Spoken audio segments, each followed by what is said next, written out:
they were all in agreement about what we could do for Charlie, what the treatment options were. There was drugs, and there was brain surgery, and you're out of luck. And so it was a while ago, but so Charlie was born March 11th, 1992, and he had a pretty normal first year. And then right around his first birthday, a little before his first birthday, I was actually pushing him in a swing one day, and he kind of threw his arm up in the air and twitched his head a little bit, and I didn't even think much of it. And I asked my wife, Nancy, I said, have you seen anything like that? And she said, yeah, I've seen a bunch of it. So that was the beginning, and we started seeing neurologists. The seizures increased in intensity and in duration. He wound up having seizures in the arms of the chief of pediatric neurology at Boston Children's Hospital, Seattle Children's Hospital, UCLA, LA Children's Hospital. So we tried all the drugs that were available at the time. Charlie had a brain surgery, a horrendous brain surgery, and nothing really stopped his seizures. And we lost hope. We were basically told there is no hope. And one day after the visit, I stopped at the medical library, and as soon as I started researching pediatric epilepsy, one of the first things that came up was a ketogenic diet. And it was kind of shocking to me, because what it said was that about a third of the kids with epilepsy as bad as Charlie who go on a ketogenic diet have their seizures go away. And another third are significantly improved, and for a third it doesn't work. And yet, all of these folks we had taken Charlie to see never mentioned a word about diet. Nutrition information can be so confusing, and as advanced as we are medically and scientifically, the question remains, what foods should we eat to achieve good health?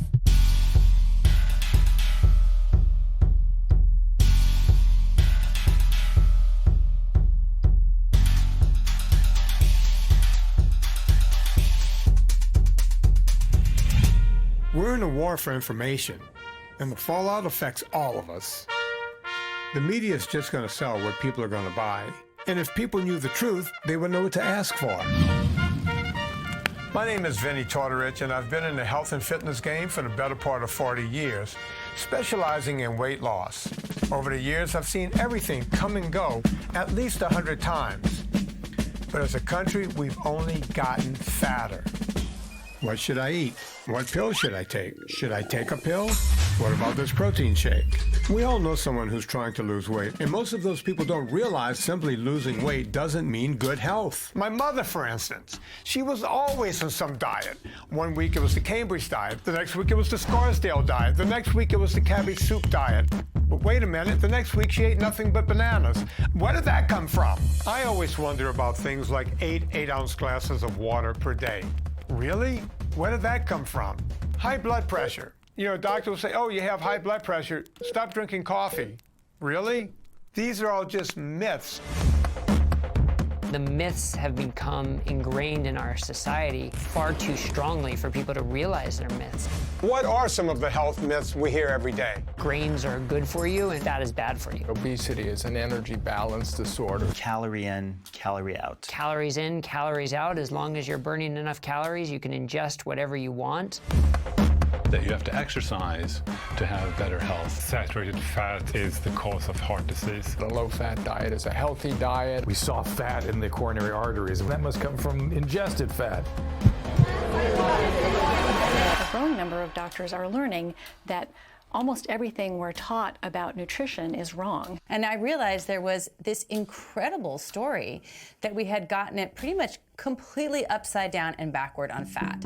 Believe it or not, the story of how we got to where we are today started in the 1860s with the Seventh-day Adventist Church and a woman named Ellen White. Ellen was a higher up in the church, and she would have these premonitions. And one night she had a dream that God came to her and said that we shouldn't eat anything with a face. I was taken to another place high above this world, and I heard a voice. There started modern-day veganism. It really didn't exist before then. There were other religious groups who were more vegetarian. They would eat eggs and dairy and so on and so forth. As a matter of fact, God also told her that coffee and tea were bad, which made no sense because both of those are vegetation. Not long after in our history, there was a man named Wilhelmer Stephenson. He also believed to a certain extent that a vegetable-heavy diet was mandatory for good health. He was an explorer who ended up living with Inuits in Canada in 1906. And in that time and place, he was forced to adopt a new diet due to the lack of options. He made a discovery that will change the way you look at food. Now this raises the whole question of food then. You yourself must have longed for a green vegetable once in a while. Well, I did at first. At first, his preconceived notion is, I'm going to die. There is nothing green here. There is no vegetation. They simply eat fish and drink water. It was unlike anything that he'd experienced, right? Completely unlike the Western diet. It was probably 70 to 80% fat. The Inuit lived half the year on caribou and half the year on whatever they could fish out of the sea. For 4.5 months, I lived on literally nothing but fish and water. And at the end of 4.5 months, I was healthier than I'd never been before. And this is on an exclusive meat diet? That was exclusive fish in this case. On this diet, they were perfectly healthy. I mean, Stephenson was somebody from the medical world, and he knew what cancer looked like, he knew what heart disease looked like, and he did not see anyone suffering from ill health in that community. When he came back to the United States, no one believed him, of course. What? People eating nothing but meat and fat? How could that be? They certainly would die. Dr. Charles Norris, Chief Medical Examiner, does not approve of an all-meat diet. I fail to see why the case of the Eskimo, with his strict carnivorous diet, should be cited as an example to the white American. The Eskimo has never accomplished anything, and the white man has. We have a weakness of not learning from the natives, but rather teaching them. You see everything through the colored spectacles of your education you're bringing up.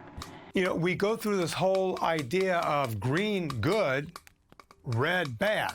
Greenpeace. A light turns green, it means go. Eat your greens. Yet, when you look at red, well, red means stop. Blood is red. It doesn't take long for media to pick up on these things, and we don't realize it's happening, but it's happening right in front of us. It's 10 p.m. Do you know where your children are? Back to Ellen White and her visions. Ellen was having these premonitions, and all of this was happening. The writings were happening in the mid-1860s.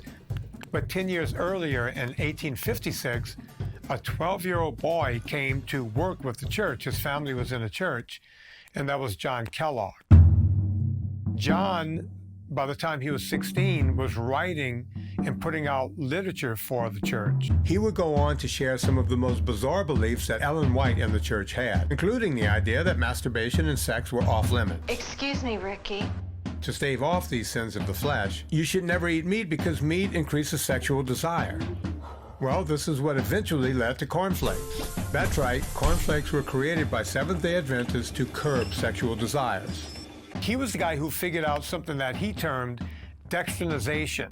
It's when you cook down grain so much it turns into dextrose, it turns into a sugar. You know, today when you see dextrose in a product, you should run in the opposite direction. It's as bad as seeing high fructose corn syrup. It's used for bacon, it's used in salami. All the luncheon meats that you get includes dextrose nowadays because it gives it a shelf life. It's a way to cure it fast, it's cheap, it's easy to do. So something that John Kellogg started way back in the day has also seeped across to the other side and to the meat industry. There are two issues. There's always multiple questions. One is if you switch from a standard American diet of processed foods and sugary beverages and, for lack of a better word, we'll call it junk, and switch to a vegan diet with with healthy vegetables and beans and legumes and fruits, you're getting rid of a lot of crap that was probably bad for you, which is the sugar and the highly refined processed foods. You would expect somebody to feel better if they did that. The second question is, if you did that and switched to a whole food diet that was animal food based rather than plant based, would they be healthier? I have spent aggregated more than 6 years on red meat. That is seal meat, caribou meat, muskox meat, polar bear, grizzly bear, and so on. The Stephenson diet was considered an all-meat diet. So what he did in 1928 was subjected himself and a friend of his to living in a hospital, being monitored for an entire year, eating nothing but meat, fish, and water, and that became the famous Bellevue study. The studies on Stephenson, which were intensively made from every clinical angle, started on February the 13th, 1928. Stephenson was tested during the experiment with an excessively high-protein, minimal-fat diet, and as a result became ill. Stephenson said the only time that he felt ill was when he ate too much lean meat, not accompanied by the fat, but that some thick steaks made him feel better again. You have to have fat with a lean. Lean and fat together make a perfect diet.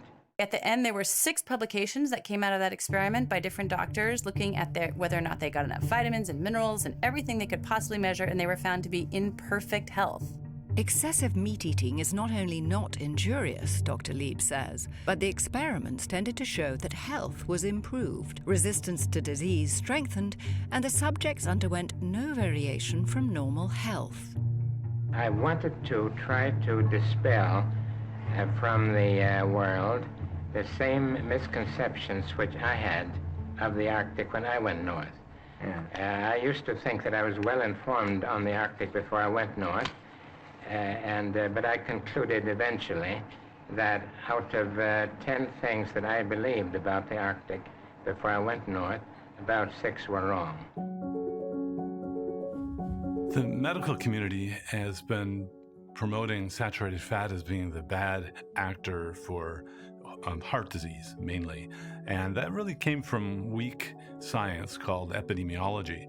The experimental evidence that shows that that's actually true has never been done. I mean, for example, you could radio label saturated fat in the food and see if it shows up on the arteries. That's never been done. The entire teaching about saturated fat being bad for the heart is not really founded in good science.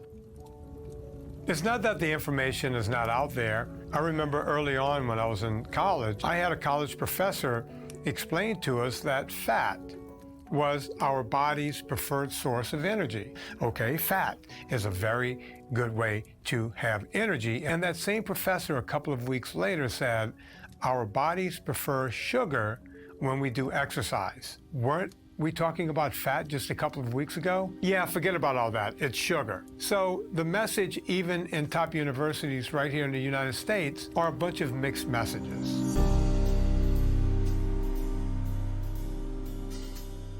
Do I think there's a big responsibility for media to do the right thing?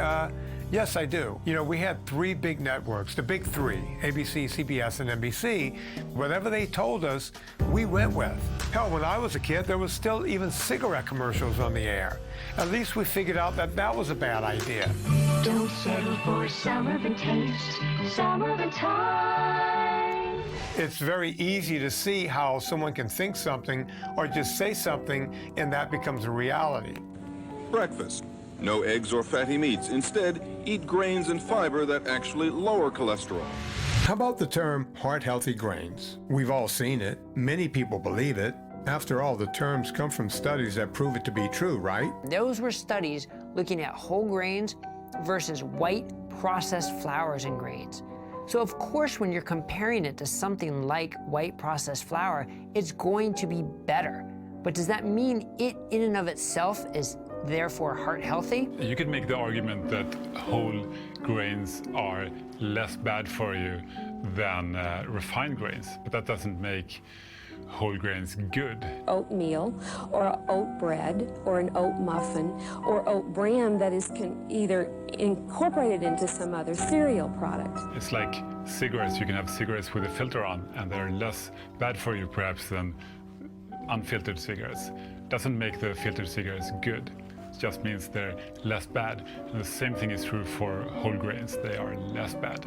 We should put more emphasis on our vegetables. We should think about the vegetables we're going to have for dinner rather than the meat portion. Listen, I'm not a doctor. I'm just a guy with a physical education degree who became a trainer and somehow found myself in the world of modeling. Before I became a trainer to the stars and eventually a best-selling author and podcaster. But when I started modeling in LA in the early 90s, I realized that the media would sell us anything to make a buck, regardless of whether it's healthy or not. Let's face it, every beer commercial you've ever seen is a bunch of ripped up guys on the beach playing volleyball, because that's what beer drinkers look like. If you have ripped up abs or you have a nice set of shoulders, they want you modeling everything in the infomercials. It was the heyday of the infomercials. If we think fat, then we are. Fad diets, powders, pills, still my weight's been up and down like a yo-yo until the AIDS plan taught me how to take off weight and help keep it off. Just 20 minutes a day will turn your body into a calorie-burning furnace. We were coming into this age of, hey, if you just do what I tell you, you can look like this guy or this woman in just a few weeks. Dexatrin did it. I lost weight and feel great. Nobody wanted the truth. They just wanted a lie that they could get everyone to believe. Now you can lose weight without diets. No, this product really doesn't work. Without pills. No, that product really doesn't work. Without exercise. Well, what does work? Now you can lose weight just by watching television. So I learned very quickly, be careful as to what you advertise.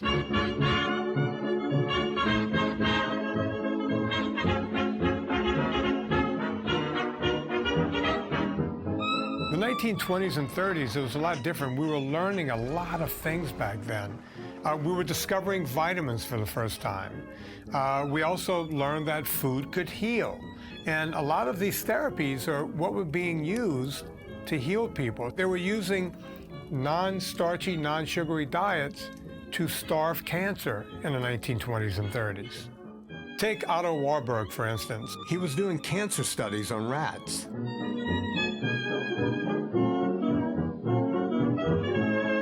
He thought that the outcome would be that oxygen was what was fueling cancer cells to grow. And what he learned with rats was that it was actually the sugar. In the healthy cell, glucose is split into carbon dioxide and water.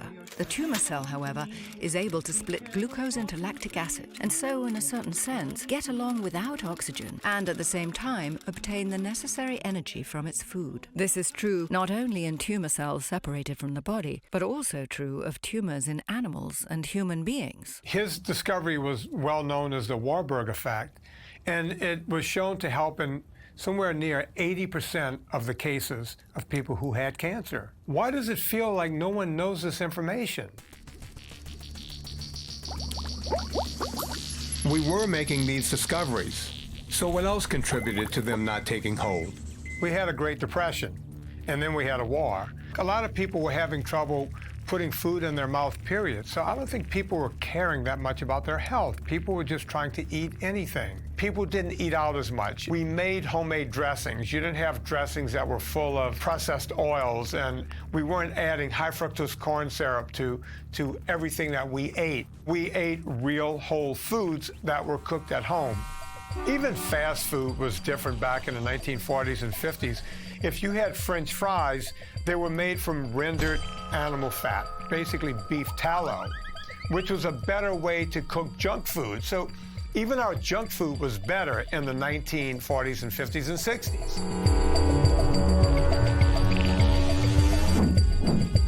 It wasn't until we got to the 1950s where people started to become more prosperous. We saw the advent of TV dinners and all this stuff, and more sugar, and processed foods came from everywhere. But what really happened in 1955, when one of the most popular presidents of our time, Dwight D. Eisenhower, had a heart attack.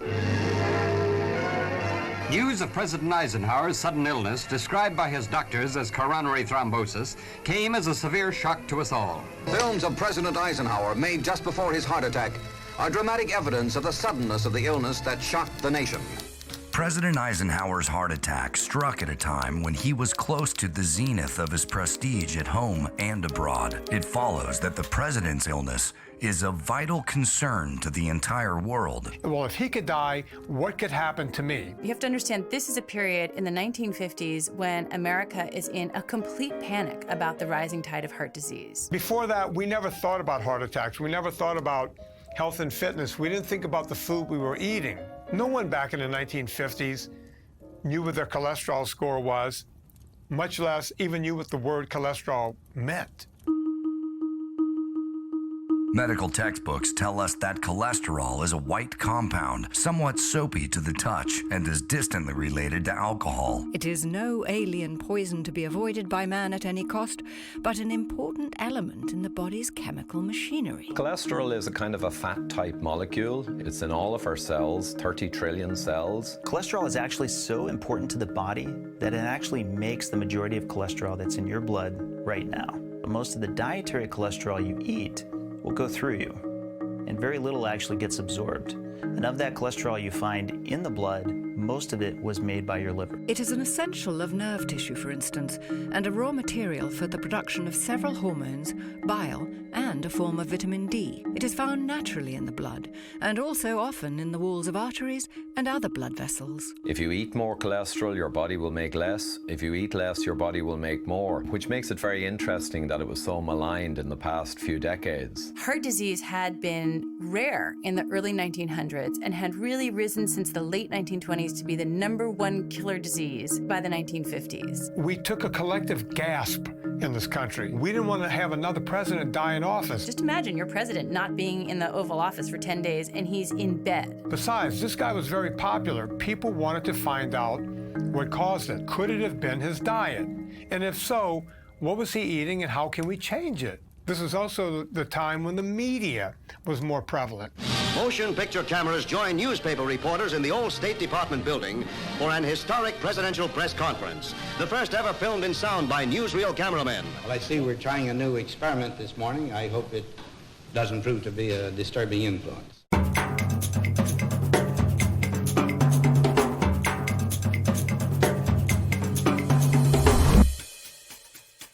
The power of media. You can't really tell that story without telling the story of Oprah Winfrey. It was 1993, and by happenstance, I was put up for an appearance on Oprah. They needed someone the next day. They were looking for younger men who were dating older women. And since my girlfriend was 7 years older at the time, I was invited on. I wasn't into it. I had no idea what really happened on Oprah. But I was told, no, you have to do it. It'll be great for your career. So they fly me to Chicago, and I get to the green room. I was introduced to a woman named Doe. The theme of the show was younger men who were dating older women. Older women having the courage to live their dreams and fulfill their fantasies and live their lives exactly the way they wanted to, including dating younger men. Doe said that I would have to pretend that I was dating her. And I said, what are you talking about? My guests today, they're all members of a provocative new kind of dating service. I told her that I would not go on stage and lie. I would go on stage and sit next to Doe, but I would not say that we dated. I quickly realized that I'd been bamboozled because Doe introduced me as her boyfriend. I'd like you to meet Vinnie Tortorich. He's a Beverly Hills fitness expert. He's hot, sweet, he loves women, and he's emotionally accessible. Get out of here. I couldn't believe what was happening. And at that moment, I said to myself, I'm going to turn this into not the Oprah show, but the Vinnie show. Number one, women don't even hit their sexual prime until they hit 40. They don't even know what's going on until they're 40. I've been dating older women. Gee, I'm only 39. I'm going to make this show so bad that they won't possibly be able to run it on national television. You want to be with an older woman. It's the difference between riding in a Volkswagen and a Cadillac. If you want to ride in a Volkswagen, go right ahead. If you want the Cadillac, go for the older woman. Well, now. It turned into a circus. The people in the audience actually believed all this. Doe and I had just met. It was like the audience was participating in this huge game of Mad Libs. Two different generations. How was school? Oh, I learned arithmetic. I don't see how two people can have something in common if they're not the same age. It seems like people are treating this like some sort of fetish. What could you possibly have in common? Let's say Cher walked into the room and said she had to have you. Sally, get Cher on the phone. I ended up asking Cher out on a date during the show. Cher is on the phone. Cher, my name is Vinnie Tortorich, and I want to say this in front of the whole country. Is the camera on me? Yeah, camera's on. Cher, I live in Beverly Hills. Let's get together and have lunch. I'll have my agent call your agent, and we'll do it because we'll have a great time. No matter how outlandish I got, they seemed to enjoy it more and more. What I want to know is from the ladies in the audience, should I have lunch with this guy? As a matter of fact, you can see Oprah. Oprah started dancing in the aisles. The show ended, and I went back to L.A., and I just assumed, well, that show is going to bomb. As of last year, it was the 7th highest-rated show in Oprah's history. People still recognize me for it today, and virtually none of it was true. I took that realization that media can change everything. Eisenhower has a heart attack, and he wants the whole country to know that this was a real issue. I am happy the doctors have given me at least a parole, if not a pardon, and I expect to be back at my accustomed duties, although they say I must ease my way into them and not bulldoze my way into them. But the media had other ideas. They have their own agenda. He had the common cold of heart attacks. He didn't really have a bad one.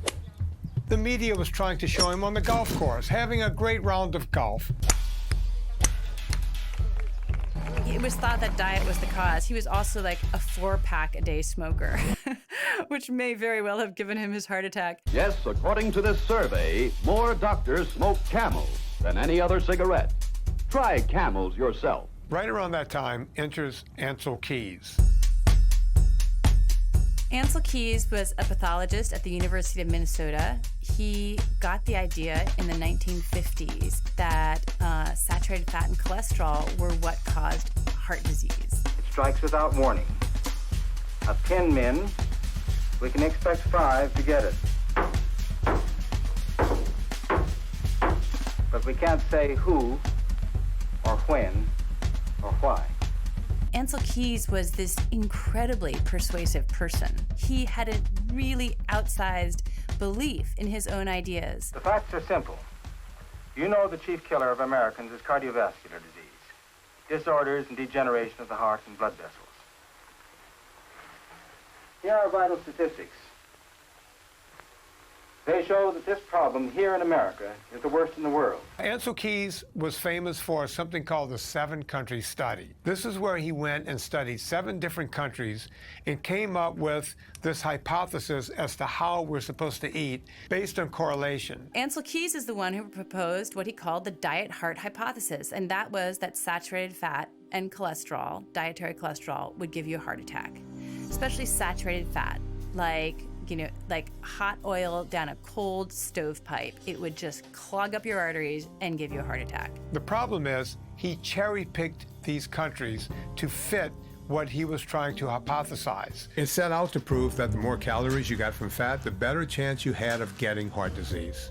It seemed like a straight line between the least fat consumed and the most fat consumed, with the U.S. at the top. The only problem is Keys studied 22 countries. And if you factor in all of those countries, the results were all over the place. He just took the 7 countries that proved this point, that fat causes heart disease. This study made Keys the temporary savior of the medical community, and therefore the world. Such that he was able to get onto the American Heart Association Nutrition Committee, and he turned the whole association around in 1 year and got them in 1961 to recommend that all Americans restrict saturated fat and cholesterol in their diets in order to fight heart disease. Dietary fat and its relation to heart attacks and strokes. Most persons in the United States who are overweight will find it profitable to reduce their total caloric intake. Reducing the amount of fat in the diet is one way to do this. This is the first advice anywhere in the world telling people not to eat saturated fat and cholesterol to fight heart attacks. That's like the beginning of it all. That is what just blossomed, bloomed, grew into the giant oak tree of advice that we have now. We have no credible evidence to say that saturated fat causes heart disease. And that sounds crazy to say when you look at our government guidelines and our dietary guidelines, but there is no high-level, credible evidence to show that saturated fat causes heart disease. The interesting thing about Keyes, he got virtually everything wrong, but it never infected his humility. We live in a time right now when we've had a narcissistic turn. People are very primitive and narcissistic, a lot of injuries in childhood, and it has caused us to perhaps not have the most secure sense of self and identity. People attach themselves to one particular approach to diet, and it develops into an identity around which people maintain a religious intensity. They defend it as though any question in their dogma is like you're questioning their religious dogma or threatening their very sense of the fabric of reality. And so we start looking around for things to attach ourselves to, and political groups, religious organizations, different diet fads, we attach ourselves to these groups, and we look to the groups for our identity. So our going forward in life is somehow threatened by somebody saying, hey, maybe fat's not so bad for you.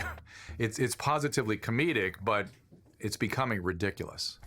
In the United States, coronary heart disease is so common that all one has to do to study the complete natural history of the disease is to take a sample of men, any sample of men that are now healthy, follow them, wait a little while, and a lot of them will have coronary heart disease. Well, it wasn't very long before it appeared that there was some connection between coronary heart disease and cholesterol in the blood. No question, we hear over and over and over again that cholesterol equals mortality. We've seen it in the commercials. Fleischmann's margarine. It's the only leading margarine made from 100% corn oil. It has no cholesterol. We've heard about it from our doctor. Over time, they build up on the walls of veins and arteries, helping to clog them, restricting blood flow. It's what causes heart attacks and strokes. We've heard about it plenty of times from our friends and our family. And because of that, we tend to think it's just simply the truth. It certainly has the degree of repetition that we would expect. In the 60s and 70s, we were focusing more on the specific types of cholesterol, LDL and HDL. And LDL became known as the bad cholesterol. And all of a sudden, medicine was focused on LDL. It was noticed that higher cholesterol in the blood appeared to correlate or track with higher heart disease rates. Cholesterol is carried in the blood by proteins called low-density lipoproteins, or LDLs. The more cholesterol we eat, the more the number of LDLs, and that's dangerous. So essentially the idea was developed that the higher cholesterol was getting into your arteries and was causing arterial disease. Because the higher that lipoprotein level goes, the greater the risk of heart disease. There are some studies that show a correlation. Does that mean causation? And this is a very important differentiation that is too infrequently made. Because something is correlated doesn't mean it is the cause. So if high cholesterol is present in people who are having heart disease, we have to look a little further as to why that is and if there are other factors. When you really look at the studies and you crunch the data, LDL is not the best marker for heart disease. What's even more powerful are your ratios. So whether it's your total cholesterol to HDL ratio or your triglyceride to HDL ratio, those have better predictive value than LDL itself. The ratios indicate your level of insulin sensitivity or insulin resistance. So the best cholesterol measures are not actually even talking about a cholesterol thing. They are indirectly talking about insulin resistance and health. A lot of the fat research, look, we saw fat in the coronary arteries and we thought that fat must be coming from somewhere. It must come from circulating fat and that must come from ingested fat.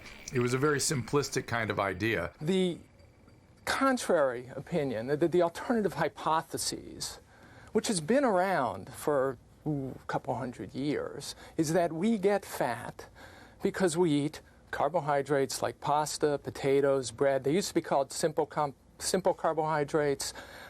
Now the terminology is changing to adjust to the fact that a lot of people think maybe these starches, as my mother called them, are not quite so good for us. We focused in just by timing and bad luck on this idea that saturated fat causes heart disease. And we bought into it even though the evidence ultimately didn't really support it. And we made everything else we believed about diet have to be reconciled with that. Dr. Key's singling out of excessive consumption of fats as a major factor in coronary disease is by no means accepted by all investigators. In front of us, day by day, are increasingly more and more very tempting foods. In the mid-1960s, John Yudkin comes on the scene. He's a British scientist. He thinks sugar's the problem. When people have heart disease, they don't just have elevated cholesterol. In fact, they often don't have elevated cholesterol. They have a whole cluster of metabolic abnormalities. 10, 15, 20 things you could measure. And Yudkin was saying, if I feed animals sugar or I feed college students that I'm using in my experiments sugar, I could cause pretty much all of these things just by giving them a lot of sugar.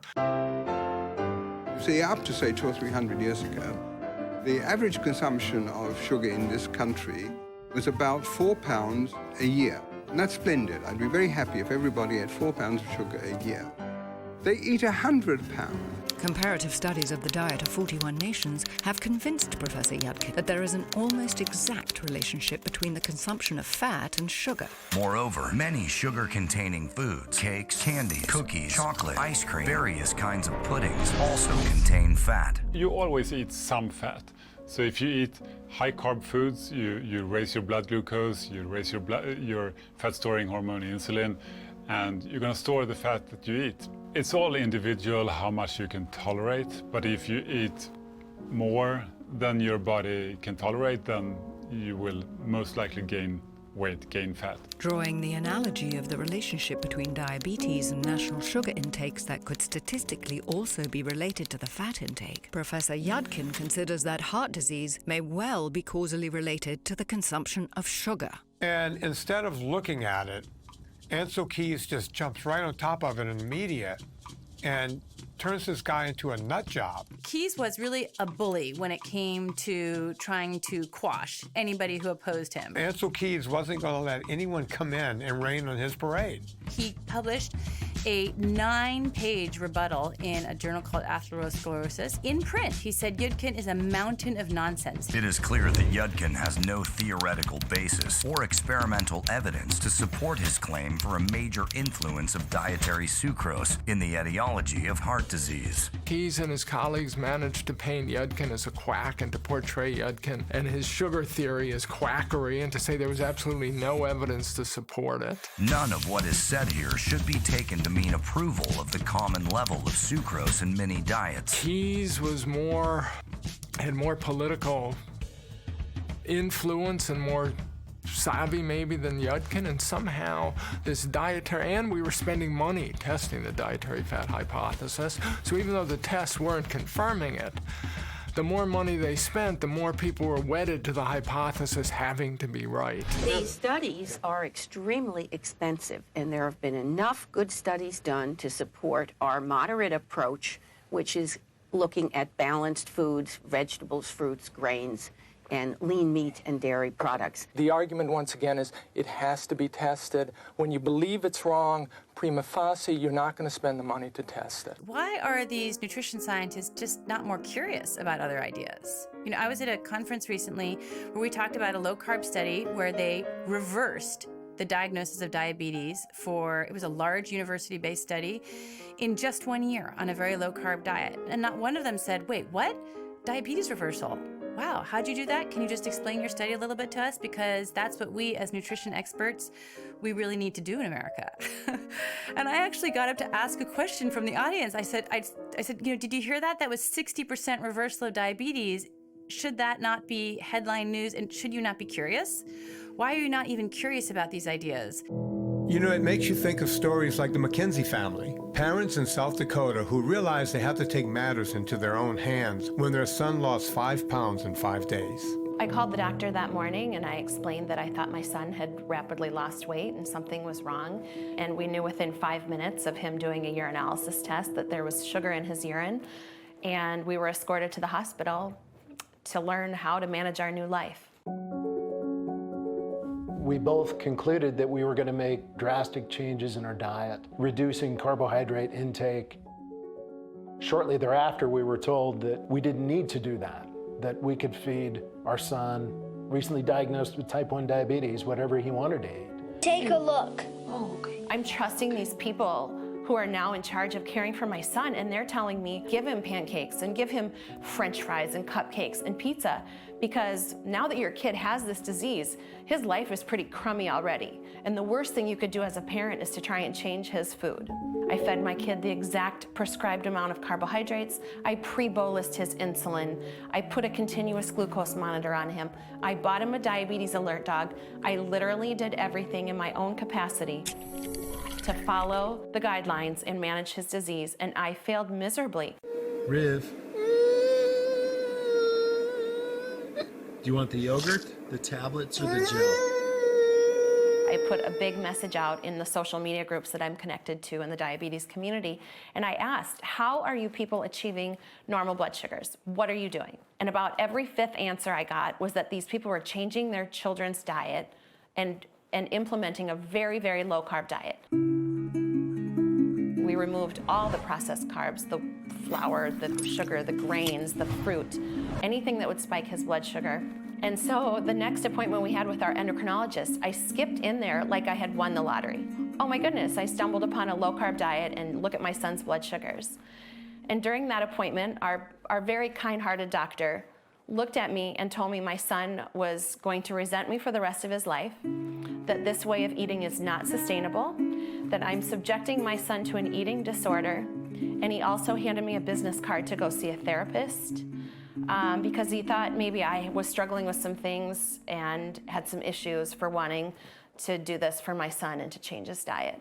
And I'm told to follow these guidelines because without those carbohydrates, my child won't grow properly and his brain function will be compromised.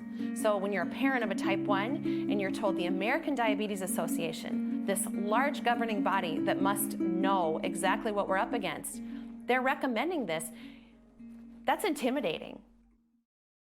We either had to either make a change or accept mediocre care. I'm an orthopedic surgeon. It seems now as if it's the patients that are trying to make the medical community aware of what they already know, of what the patients know, because they have tried to follow the rules as given to them and they failed. When somebody comes to me with a belief that they tell me, I believe your son is going to do better if you feed them more carbohydrates, I know they're wrong. And when it comes to my son, I'm going to do what I know as opposed to what they believe. Our son went from taking 45 to 50 units of insulin every day to maybe 15 units of insulin. If you extrapolate that over every child with this disease, you can understand that that's going to have a marked effect on the profitability of the disease. I think we underestimate people's ability to make a change. And I think if there were doctors and nurses and dietitians who are willing to give patients that option, I think the face of diabetes would be different. We're a very weird culture because we have an endless amount of energy to talk about almost everything. But when it comes to the core issues and the ones that just affect everything, such as family or such as diet, we have, we just went through an election. We talked about everything, but no one ever talked about diet or family or any of this stuff. Now you have kids with type 2 diabetes. You have fatty liver disease. You have sleep apnea. None of this stuff existed before. And if you think it's just old people using this, it's getting younger and younger and younger. It's an epidemic, and it's one of those things like, hey, powers that be, hey, folks in charge, this is going to break the bank. How do people scream all day about Medicare and this doesn't come up? Never comes up. Because it's not sexy, voted. It doesn't work. No, you want votes? Telling people like hard news, like, hey, Mom, you're poisoning your kid. Get your shit together. No votes for you. The current recommendations, it started in the late 60s in response to a documentary that aired on CBS News called Hunger in America. This spring, a private agency, the Citizens Board of Inquiry, released an exhaustive report claiming that serious hunger exists many places in the United States. Out of a total population of 200 million, the report states, 30 million Americans are impoverished, with family income below $3,000 a year. 5 million of these people are helped by 2 existing federal food programs. Now, a new figure must be added. Of the 30 million who are impoverished, 10 million Americans, whether or not they are reached by federal aid, are hungry. The federal food program might be better administered by the Department of Health, Education, and Welfare, or by a special commission whose only concern would be to see that hungry Americans are fed. This leads right to 1968 in the McGovern Committee. Public calls to address the issue of hunger had been building ever since Robert F. Kennedy had toured the devastated slums of Mississippi. It's obviously as great a poverty as we've had, and they're going to lead a very difficult, unhappy life through the rest of their existence. But it was George McGovern, the senator from South Dakota, who would head a committee that started in 1968. Privy to the poverty that the nation was now aware of, the former director of Food for Peace in JFK's administration was intent on bringing change that would eventually affect all of us. It's always bothered me to see hungry people in the world. I like to eat. If we are to save ourselves in this country, it seems to me that a radical restructuring of our policies and priorities is absolutely necessary. There is nothing more to say, really. Senator Kennedy died at 1:44 this evening. We've got to draw the line at violence, so I have mixed emotions. I'm supporting the president as he tries to bring this war to a close. It was quite sad, really, to break up with the Beatles, because to see it just fall apart was sad. We have a mystery story out of Washington. 5 people have been arrested and charged with breaking into the headquarters of the Democratic National Committee in the middle of the night. When you think of 1972, 1973, we're still in Vietnam. It's not a popular war. Then 1972 comes around and we have Watergate. People have got to know whether or not their president's a crook. Well, I'm not a crook. People were just in a haze about diet. No one was really paying attention to this McGovern Committee. You know, we had bigger problems. This complacency at the time is what allowed these health myths to seep in. As you know, I represent all sorts of delicious things. Greasy bacon, potato chips, French fried potatoes, fatty meat, and gobs of butter on everything. As you know, us fat separately are just little guys. But put us all together, and what do you have? You have millions of calories, that's what. I have to store those calories as fat, and I can't take it anymore. I'm getting bigger and bigger and bigger. And the bigger he gets, the harder us heart cells have to work. Mr. Fat, you're a real killer. You know, I don't know the answer, but why is it whenever a new study comes out, it's always talking about how food is going to kill you? I think that's a major misdirection to what we should be focused on. Food should be used to prevent illness, not to just help reverse it once it's too late. One of the areas we haven't talked about until recently is how food can affect your brain health. I became interested in mental health and the connection between mental health and diet after I had developed a lot of my own health problems and had changed my diet and discovered that diet had a lot more to do with health and mental health than I had ever been taught that it had. In my early 40s, about 10 years ago, I developed a number of mysterious symptoms that I think a lot of people, especially middle-aged women, will identify with. So things like chronic pain, fibromyalgia, IBS, chronic fatigue, migraines, lots of different symptoms that all of my very smart Harvard-affiliated doctors couldn't help me with. After about 6 months of trial and error, I arrived at this diet that was completely upside down from what I had been taught was good for me. It was basically a mostly meat diet, high in meat and fat and cholesterol. And when I arrived at that diet, all of the symptoms that I'd been struggling with completely went away. And I thought, you know, this diet actually is also improving my mental health, and I'm a psychiatrist. The most powerful way to change your brain chemistry would be through food, because that's where brain chemicals come from in the first place.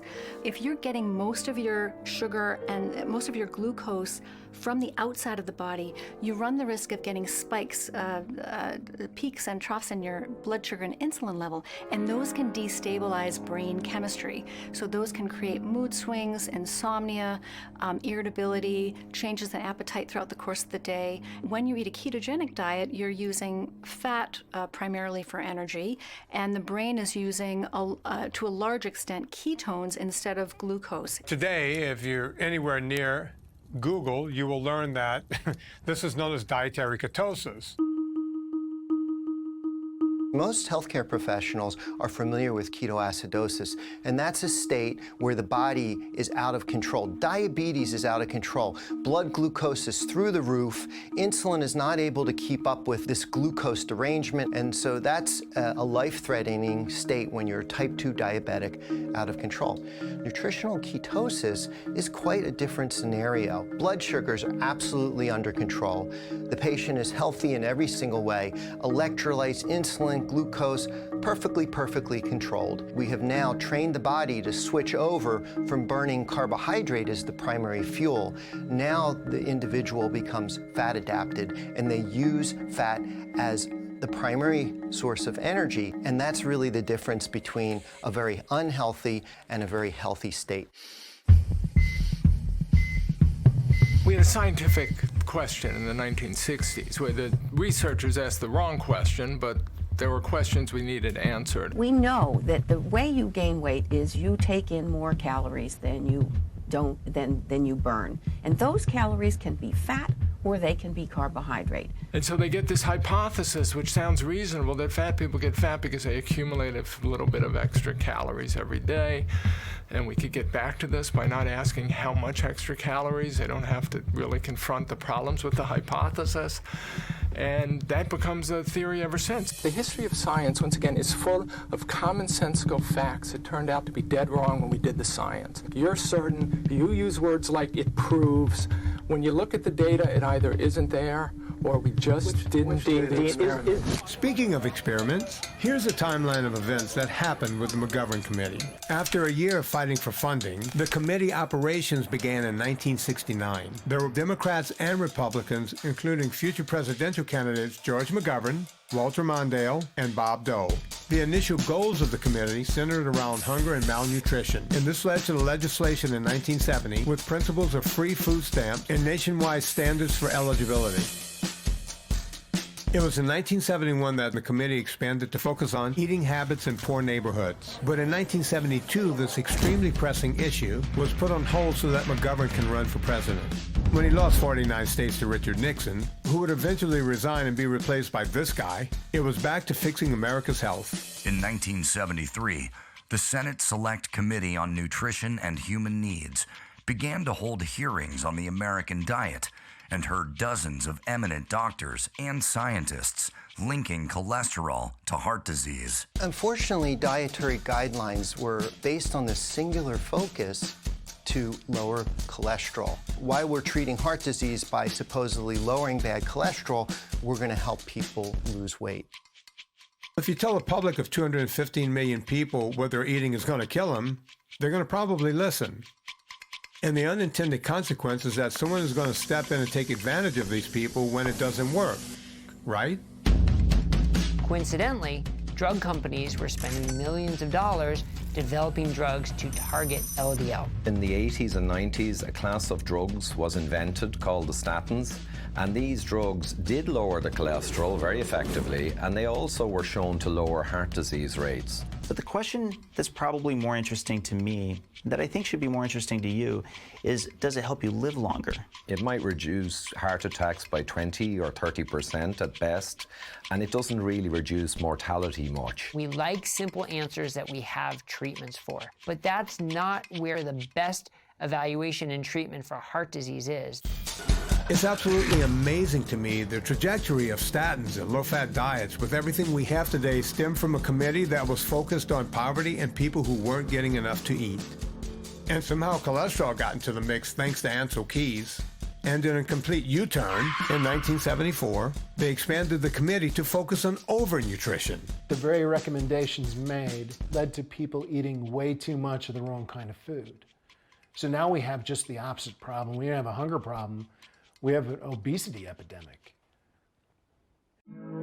The Senate committee finally issued a set of dietary goals in December 1977. The McGovern Committee issued a set of nutritional guidelines for all Americans, intended to battle heart disease, cancers, strokes, high blood pressure, obesity. In the Dietary Guidelines for Americans, they recommend fewer calories, less fat, less saturated fat, less cholesterol, more polyunsaturated fat. All in favor of nominating vegetable oils, say aye.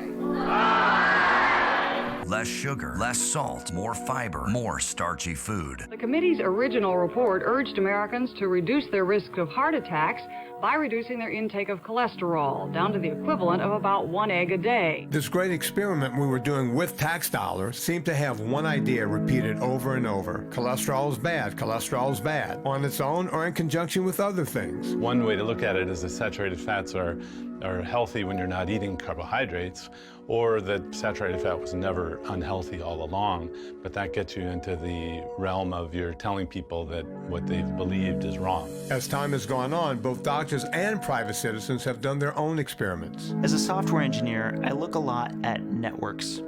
Networks are basically objects talking to each other, and a lot of understanding a network is kind of like understanding a brain.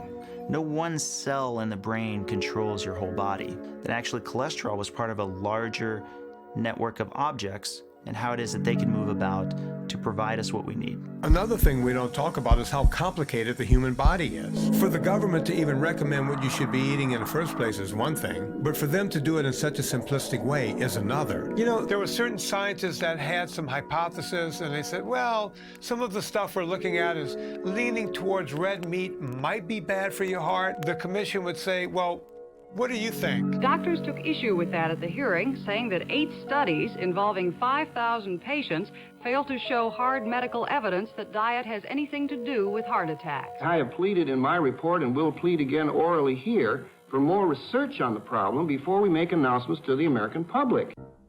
Yes, before you make announcements to the public, you should have data that proves what you're saying.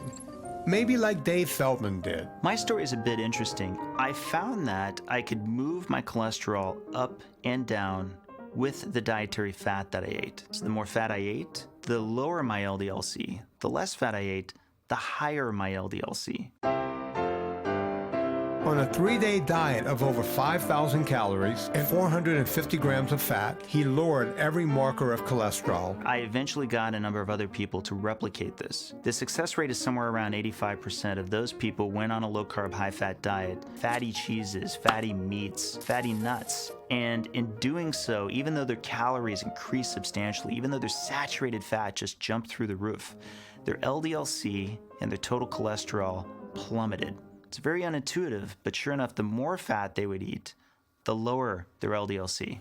Dave Feldman is not a doctor at all. This guy took all of the science that was available and figured it out. Yet members of a publicly funded committee took 10 years to find nothing. And when they were pressured to change recommendations with no science to back it up, they ran around in circles for a while and came out with the same report, but this time they said, oh, you can have some meat and some salt. I would only argue that senators don't have the luxury that a research scientist does of waiting until every last shred of evidence is in. So there you have it, the national advice that everything you see today is based on. That report was then taken over to become official government policy. So it went over to the U.S. Department of Agriculture, and by 1980, they came out with the policy, which was the Dietary Guidelines for All Americans. I think it's audacious that the government, based on very weak evidence, should tell Americans what to eat, a healthy population at the time. How do you tell some guy from the Midwest who's been living on beef his entire life to start eating vegetables? Especially at that time, you couldn't get them year-round. You couldn't get fruit year-round. It wasn't like it is today where we refrigerate and ship fruits and vegetables around the world. You're telling people from different parts of the United States what to do, how to do it, and everyone's just throwing their hands up going, I'm going to do the best I can. Do I think the government was complicit in causing this problem? Yes. Do I think they meant to do it? Absolutely not. I think McGovern's heart was in the right place. They just went the wrong way about it. But we went on that experiment, and the government put us on that experiment. They didn't ask us about it. They didn't ask our advice. They just told us how to eat, and they told the food industry, asked the food industry to produce low-fat food products. Industry slowly is responding to it, producing foods that are lower in salt and fat and so on, and people are beginning to get the message. Low cholesterol, no cholesterol, lowers cholesterol. Good fat, bad fat, low fat, non-fat. Milk suddenly came in, bewildering number of varieties, all of them reduced in fat. And whether or not it was a result of the experiment, this coincided with the obesity, explosions in obesity and diabetes we've been seeing today.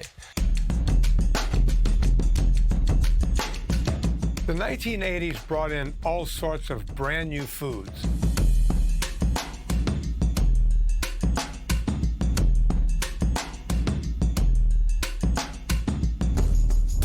There's a Dannon body in everybody. Unlike some yogurts, it's low in fat. The whole thought pattern was, if you didn't eat fat, you couldn't get fat. Not having fat does not automatically make something a health food. And that's where we get into this debate about, is it just calories in, calories out? Does it not matter what we eat as long as we're burning enough calories to burn it off? And we still didn't know if eating a low-fat diet was a good thing. It was some of the smartest scientists and the president of the National Academy of Sciences in the late 1970s called this a huge experiment in which the American public were the subjects. The American has an infinite number of combination of choices with which he can constitute a healthy diet. Unfortunately, he also has an infinite number of combinations from which he can choose an unbalanced diet. Let's examine why there is so much confusion about good nutrition.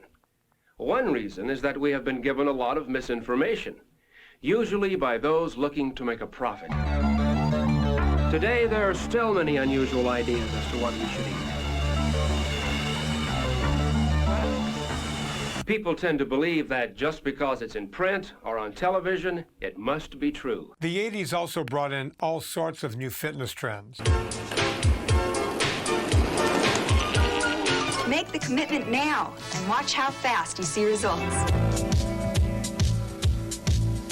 Are you ready to do the workout? We couldn't get enough of fitness in the 1980s, but although we were doing all of this, we weren't getting any thinner. Our sugar consumption increases in part with the introduction of high fructose corn syrup, and that's an unintended consequence of these government actions. It's arguably the case if they had done nothing, we wouldn't have had this epidemic. We might have had it anyway, but they probably or almost assuredly made it worse. For 25 years, we've been pushing a low-fat dogma. It said, eat less fat. First it said, eat less total fat, and you'll have less heart disease, less cancer, and you'll weigh less. Then that's not exactly true. This started because there's incontrovertible evidence that saturated fat is bad, and that is well established in long-term trials. You build up in a community, institutions, organizations, everybody collects to them people who think just like they do. Like, we like each other, we respect each other because we think alike. You know, I know nothing about you other than that you think like I do, so I respect the way you think. And institutions do this. And then somebody else comes along from the outside and says, oh, you guys all got it wrong. And look, here's the evidence. All these obese, diabetic people are neck deep in obesity and diabetes. We got to change everything. It's hard to accept. It's hard to back out of. There's no way to back out of it that doesn't destroy your credibility. In this country, we have freedom of choice to say what we want to say. We have freedom of choice to print what we want to print. We have freedom of choice to think what we want to think, but we do not have freedom of choice for our own health care. Why? I guess profit in politics and power. The MDs and nutritionists and all people need to work together for the total benefit of this country's health. So in 1992, we did the most brilliant thing we've ever done as a country. We started the food pyramid. Now, this is so ridiculous that I can't even ever remember, because in my own mind, it makes no sense. I always have to read it off of a piece of paper. The pyramid, at the base, the biggest part was bread, cereal, and rice. 6 to 11 servings, not per week, hang on folks, per day. If you went to the maximum vegetables, that's 5 vegetables a day, 5 servings. And fruit, if you went to the max, that's 4. That's 20 servings of carbohydrates every day. And then when you get into milk and dairy, milk has carbohydrates, there's lactose in milk. That's like drinking sugar. And on meat, the most you can have in any given day is 3 servings. Now it gets even worse because we start wondering this, what's a serving? What's a serving of meat? They didn't tell you how many ounces. Well, I can tell you it was 2 to 3 ounces per serving, but who knew that? You gotta eat the right stuff. Start with a little meat, a little dairy. You gotta add a bunch of fruit. You have Timon and Pumbaa telling people to eat more grains. Bread, cereal, rice, noodles. And eat a whole lot less fat. And if you thought that was ridiculous, the servings that they did give us with the food pyramid did not match what the government told us that servings should be on the packages of food.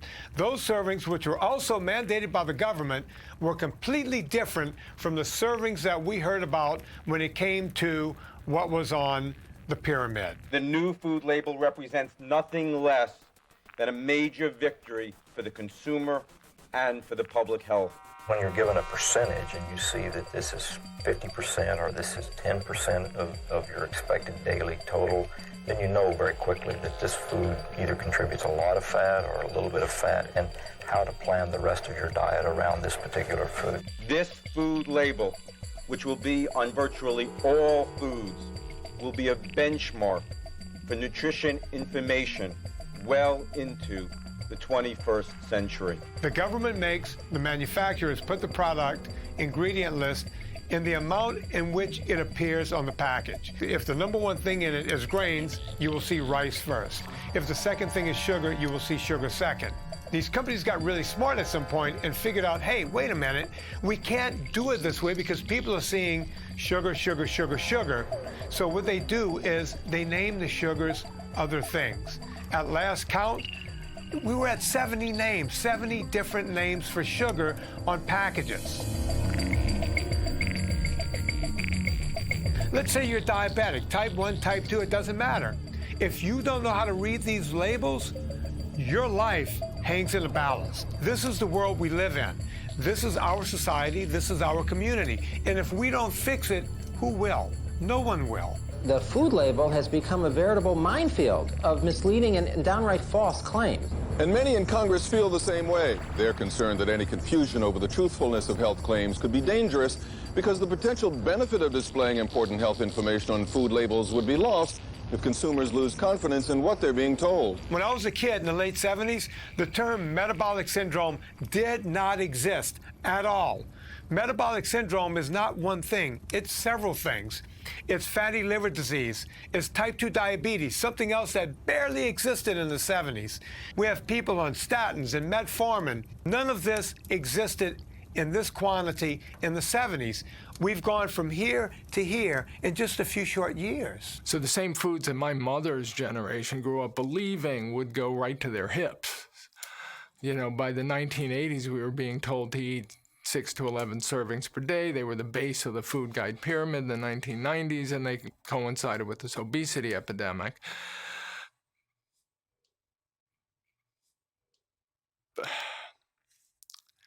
I mean, we couldn't have screwed up the science of obesity more if we had tried.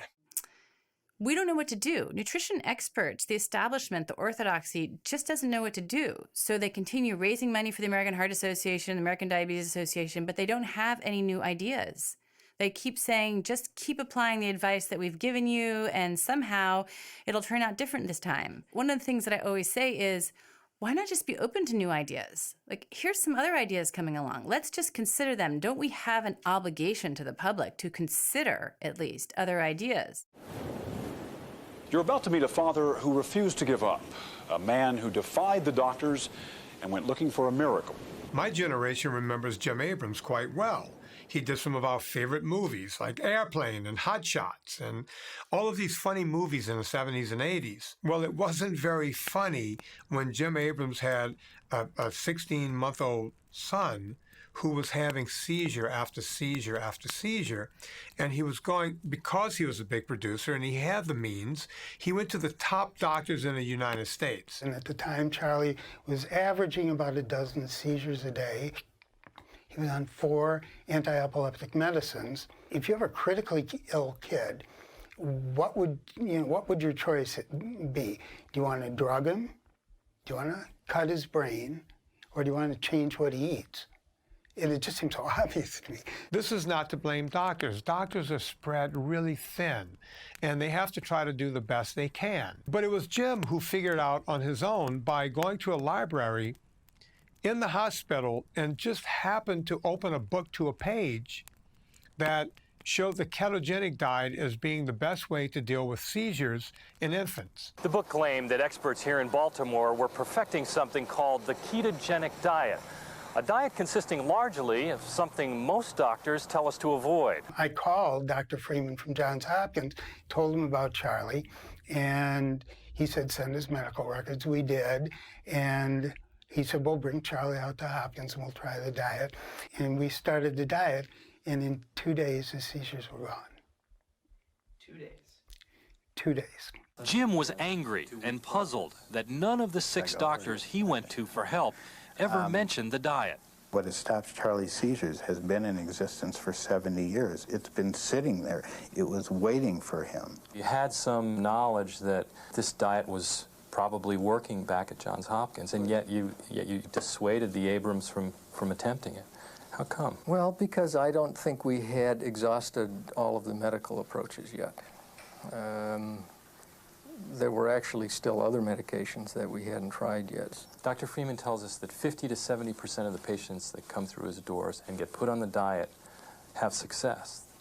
Can you think of any drugs in these hard cases that have 50 to 70% success rates? Probably not anything that comes up to that level. In another month, Dr. Freeman weaned him off all 4 anti-epileptic medicines, and Charlie went from a prognosis of a lifetime of seizures and what they call progressive retardation to we got our son back, and his smile was back, and he was happy again, and our family could go on with life. This is Charlie Abrams and his mom, Nancy. I've known him since birth. I've watched his delightful personality emerge through a normal first year. I witnessed his debilitating battle with seizures and medicines. I rejoiced with his family when the ketogenic diet stopped his epilepsy. And now I derive strength and joy like so many of his other friends as we watch him begin to develop again. It's too early to tell whether the 9 months of pummeling from seizures and medicines did any permanent damage to Charlie's brain. If he has anything to say in the matter, I know they won't. However, it's not too early to tell that had Charlie's parents been informed about the existence of the ketogenic diet when he first got sick, and about the success they've had with it at Johns Hopkins, a vast majority of Charlie's seizures would not have occurred, and most of his $100,000 worth of medical, surgical, and drug treatment would not have been necessary. Even today, 1.5 out of every 10,000 people with epilepsy who would benefit from a ketogenic diet are using it today. Doctors are not taught diet therapy or even nutrition in medical school. They just simply aren't. Try an informal survey on your own. Next time you see a doctor, your doctor, anybody, any doctor, say, when you were in medical school, how long were you, how much time did you spend investigating and learning about nutrition and diet therapy? I didn't really have much nutritional training like most doctors. In 4 years of psychiatry training, we didn't talk about food once. Extent of my training, I got nutrition. Let's see, let's talk about year 1, 2, 3, 4, then 4 years of residency, 0. 0. I got 0 in addiction too. 0 in nutrition, 0 in addiction. We were so damn busy taking care of illness, and trying to push that back and save life that trying to prevent illness was not really on our radar. I feel anger. I'm pissed off. And again, I think that the reasons that the diet hasn't become more popular has nothing to do with efficacy at all. It has to do with revenue sources that are more lucrative. The ketogenic diet isn't that expensive. The problem is it doesn't generate revenue for the medical world. There are powerful forces at work in our medical system that have nothing to do with good health. My patients have been getting fatter and sicker over the last few decades, and in particular, we're starting to see diabetes out of control, and that changes everything. I used to see the occasional person who needed diabetic foot ulcer management and needing an amputation, and it started becoming virtually weekly. When you come into a clinic and there's patients with, with rotting flesh, and it is rotting flesh, and it smells bad, it looks bad, and all you're doing is just trimming off a little bit of foot. It starts with a toe, starts with an ulcer, then it moves up the foot, and sometimes you get to a point after doing 2 or 3 operations, it's been going a couple of months, and then the decision is you've actually got to chop that leg off. There's something which really upsets me, and that's when you actually amputate someone's limb, there's a sound of actually dropping that leg into a bucket. I don't want anyone to hear that, that noise. It's just, it's just sickening. I started talking to my patients about reducing sugar, and the benefits were immediate. Not only would the people's fatty liver disease get better, not only would all of their blood numbers get better, but in fact, he would not have to end up chopping off a foot or a leg. I then went to the hospital dietitians and said, hang on, this is really exciting, this stuff about sugar.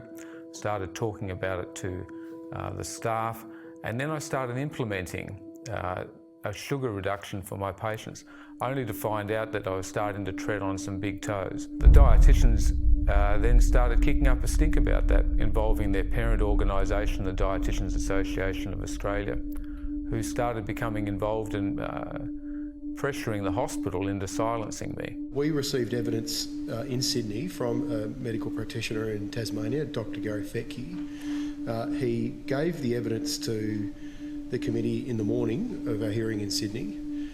3 hours later, he received an official caution from AHPRA. The first time I heard the story, I just thought it was a joke. The board's actual statement requires that doctors double-check that their personal beliefs don't compromise care, that they don't put their commercial interest in front of patients, and lastly, doctors should provide appropriate dietary advice. Ultimately, the medical board made a ruling that I am now the only doctor, as far as we know in the world, to be banned from advising his patients to reduce their sugar and junk food intake.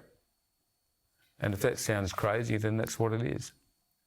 We recognise that the being subject to the notifications process for a practitioner can be an extraordinarily stressful thing, because there are pretty serious issues at stake ultimately in terms of their practice of their profession and their reputation. And their reputation. And despite the fact that we are not punitive in our focus, we are protective in our focus, so our mandate is a public protection focus, we understand and appreciate that it may not feel like that for the practitioner involved in the process. For a long time, I couldn't actually work out why there was anything actually against what I was talking about.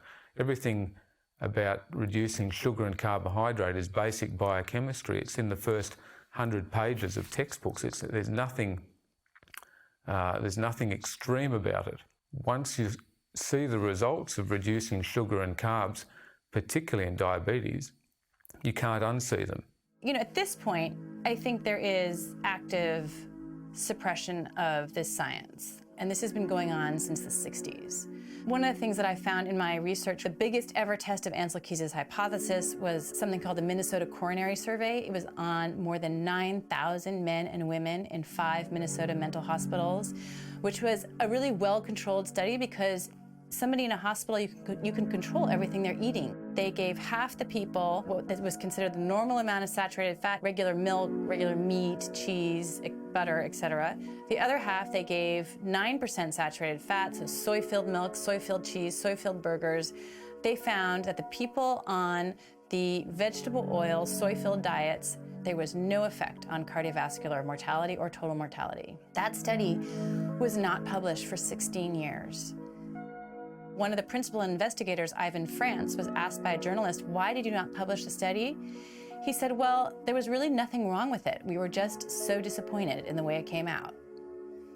Well, that's like, that's basically scientific fraud, not publishing your results. I've started to ask the question, what got in the way? What's withholding the message? Well, there is a pharmaceutical and medical device industry that makes billions selling their products to doctors who have no interest in diet therapy. There is a sugar industry that adds sugar to all of our processed foods that has no interest in promoting a sugar-free diet. There is a cardiology community led by the American Heart Association that has been spreading misinformation about a high-fat diet based on flawed science for over 70 years. Those diets have been used in children for many years who have epilepsy, and those children show definite cognitive dysfunction. Also, those diets contain Which means they so don't much. think as clearly. That's Those right. children are also children who have as many, they're intransigent childhood epilepsy. They have as many as 400 seizures a month. They're untreatable by drugs. They go on the diets, and the diets, I think it cures 33% of them, cures them. They These have are children epilepsy, who- and then they aren't able to think.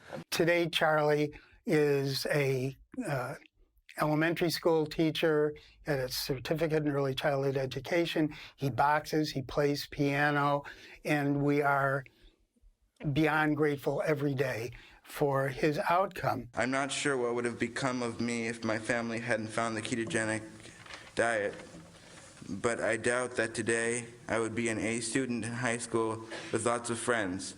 I doubt I would have been playing piano for the last 8 years, and I doubt I could hit an 8-iron 160 yards. And they just couldn't accept that they were dealing with these intractable conditions. And not just pediatric epilepsy, but obesity is an intractable condition. Diabetes, type 2 diabetes is an intractable condition. Type 1 is, and here you have this diet that appears to put these conditions into remission. The establishment here, represented by our friends, is a little too dogmatic and that we may never know the truth unless we acknowledge that there is a counter theory that has never been tested, and that theory, more and more people are beginning to accept parts of the theory as being legitimate, and that it could answer a lot of problems, and it could even make it easier for Americans to lose weight. People are able to reverse diabetes. People are able to lose weight sustainably. Most, if not all, cardiovascular risk factors are improved along the way on a lower carbohydrate diet. That diet ought to be at least considered. If it turns out to be true, I'll be the first to change my mind, but show me the data. Well, here's just one study that says that long-term ketosis reduces body weight, triglycerides, LDL, and blood glucose, and shows that it's safe to use a long-term ketogenic diet. You can lose weight on a plant-based diet, you can lose weight on a ketogenic diet. But are you mortgaging your health when you do that? And the answer is yes. The ketogenic diet, when you look at the arteries of people or animals that go on a ketogenic diet, they tend to be more clogged, even though they may be losing. Imagine someone who spent his whole career getting the wrong answer. Not only getting the wrong answer, getting a wrong answer that's dangerous, that actually may have killed tens of thousands of hundreds of thousands of people, millions of people prematurely. There's no way to tell. And these outsiders come along and say, you're wrong. Not only are you wrong, you're completely wrong, or not even wrong. It's so senseless what you've been doing, and you're killing people, and you have to switch. I don't think any human being, we're just not wired to be able to say, oh yeah, that's a good point. I get it. I see what you're saying, and I'm sorry. And if you're an institution like the American Heart Association, imagine the press release you would have to write. Dear American public, we're sorry if we killed prematurely your loved ones and your parents, and maybe we're killing you, but in retrospect, we shouldn't have given the advice we did. You know, we think about corporations or our government, which is a corporation, and the first question is, do we blame them? Well, you can't hurt the government's feelings. You can't hurt corporations' feelings, because corporations and governments are not people. They're machines. They're just big, giant machines. And any person in that machine is just a cog, and there's no way to hurt anyone's feelings or to get on anyone's bad side. It's just a machine that keeps running. Decisions of a nation and of a government that at one time could tolerate 3 or 4 weeks of study now demand almost instantaneous reaction. The people of the United States recognize, one by one, thousand by thousand, million by million, that this is a problem whose solution is long overdue. Long before Lyndon Johnson came into a position of power, our leaders were recommending great advances in the field of civil rights and great advances in the field of health and things of that nature. I just happen to be the catalyst. We're living in a fast age, and all of us are rather impatient. I am proposing today a new national health strategy. It emphasizes keeping people well, not just making people well. I do envision the day when we may use the private health insurance system to offer more middle-income families high-quality health services at prices they can afford and shield them also from their catastrophic illnesses. Today I'm proposing to the Congress a national health plan. This major initiative will meet the most urgent needs in health care of the American people. Our administration will propose to Congress a comprehensive plan to cover catastrophic illnesses. I am proud to have been part of an administration that passed the first catastrophic health bill. Whatever form it takes, a catastrophic illness costs money. There are some little known but very important provisions in this new balanced budget that will take us a tremendous step forward in our fight against diabetes. These investments total more than $2 billion over the next 5 years. We must remember that the best healthcare decisions are not made by government and insurance companies, but by patients and their doctors. Because you're eating healthy and you're out there active and you're playing sports and you're out in the playground and doing all those things, not only are you going to have a better life, but you're also helping to create a stronger, healthier America. And that saves us money. It means people are not sick as much.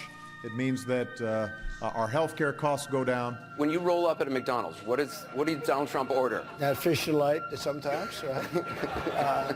The Big Macs are great, the quarter pounder with cheese. I mean, it's great stuff. Do people at the windows be like, what? I think all of those places, Burger King, McDonald's, I can live with them. I had the other night, I had Kentucky Fried Chicken, not the worst thing in the world. If you think it's up to government, you're wrong. If you think it's up to industry, you're wrong. It's up to you. And if you're going to make a change, if you're watching this, change right now, tonight. Don't wait until tomorrow. If it's a Friday night, don't say Monday you're going to start. Start now. There's no time better than right now to get your life in order.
I've been doing a podcast with Anna Vocino for about 7 years. When we first started the podcast, nobody was listening. Someone's going, all right, I want to lose weight. Wait, that steak is 1,200 calories?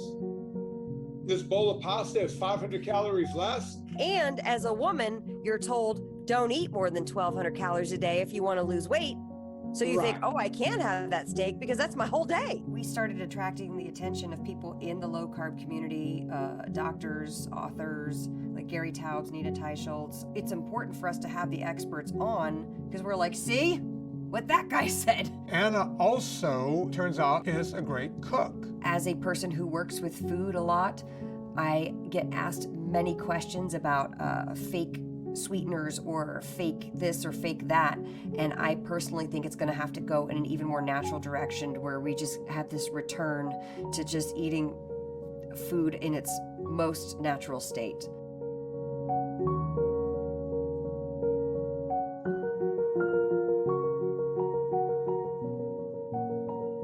Vinny and I are very passionate about this topic. Let's say you watch this documentary, let's say you watch the others and you're like, this is it. I'm going to do this. I am going to give up the processed sugars and grains and I'm going to go for a high-fat, low-carb diet. And which you should do it. Try it. It can't hurt to not have sugars and grains. Like, just try it. When that happens and there's an adjustment phase, all of us in this country, myself included, have been in the diet mentality. If we can peel back that diet mentality, it would be amazing.